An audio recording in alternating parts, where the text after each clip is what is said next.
Heavy rain is making rescue efforts in Brazil even more difficult after mudslides have now killed nearly 600 people. The crews have had to make their way into some spots by foot. Trucks simply cannot make the journey. Many survivors are still stranded. No food, no water, just waiting to be saved. Many are blaming the new government for not doing enough to help the victims. More than 14,000 people have had to leave their homes. Chiran is an emergency responder for the Red Cross. He's just finished touring the flooded areas in Brazil. He joins me now via Skype from Rio de Janeiro. We may actually just have him on the phone. We'll find out in just a second. But Chiran, I know you've had an aerial view of the flooded areas. As we show some of the pictures we've been getting into our newsroom, describe what you've been seeing. Hi, yes, we just did an aerial tour all day today over the areas just outside of Rio. The areas are quite heavily affected by landslides and continuous rain. It was still raining there, so we could only get limited access, and we're going to go back into tomorrow.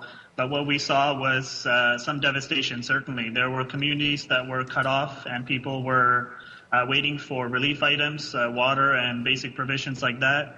And of course, those that don't have any news of family members are wondering if their families are alive or so on and so forth. So this is what we saw over our aerial view today. You know, you mentioned, and we've mentioned as well, that the communities are cut off. Responders are trying to get in on foot to try to help people who don't have food and water. We saw a similar situation, last year with the flooding, massive flooding in Pakistan. How do you go about trying to get help now that you've done that aerial tour? Well, certainly one of the ways we're exploring right now and we're actually doing at the moment is through helicopters. I mean, this is the primary way of getting help to those cut-off communities.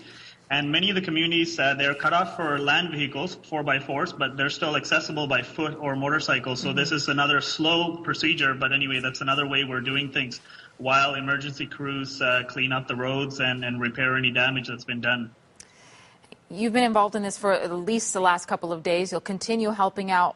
What are you hearing from people there? How are they coping? We've heard in the last several hours that there's a lot of anger, specifically, at the new government. What we're hearing from people is it's not so much anger, but it's that they want help. Obviously, they're affected by a tremendous emergency and they want help. So what we're doing from the Red Cross side is we're providing that.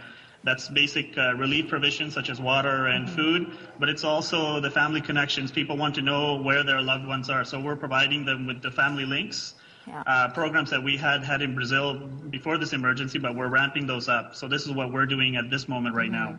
And we've mentioned the death toll is now unfortunately rising, approaching 600.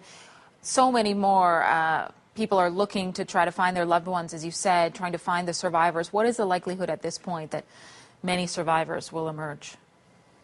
I would say there's still hope. I mean, this is always, there's always going to be hope. And what's happening right now is many of the families were displaced and they are in temporary shelters. So it's not so much that they're in desperate situations where under landslides or anything like that, but they're in areas that they cannot get in touch with other people. So, I mean, what we can do right now is register those people and put them in touch with those who are looking for them and provide them with cell phones and satellite phones if the needs be. So this is it's a long process, but we are determined to help make sure that people get in touch with their family.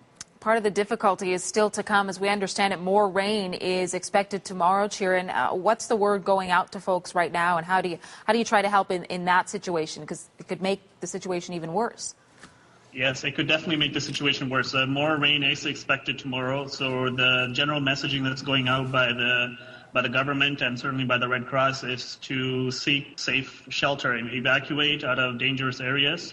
If there are any future landslides, we want to avoid any deaths or casualties. So this is the general messaging that's going out, and people are listening. I mean, people have been affected by this for the past few days at least, so they're understanding that if more rain comes, they do need to evacuate, and they are as we speak. So people are heeding the warnings as best they can. Chiran, thank you for the update. Thank you very much.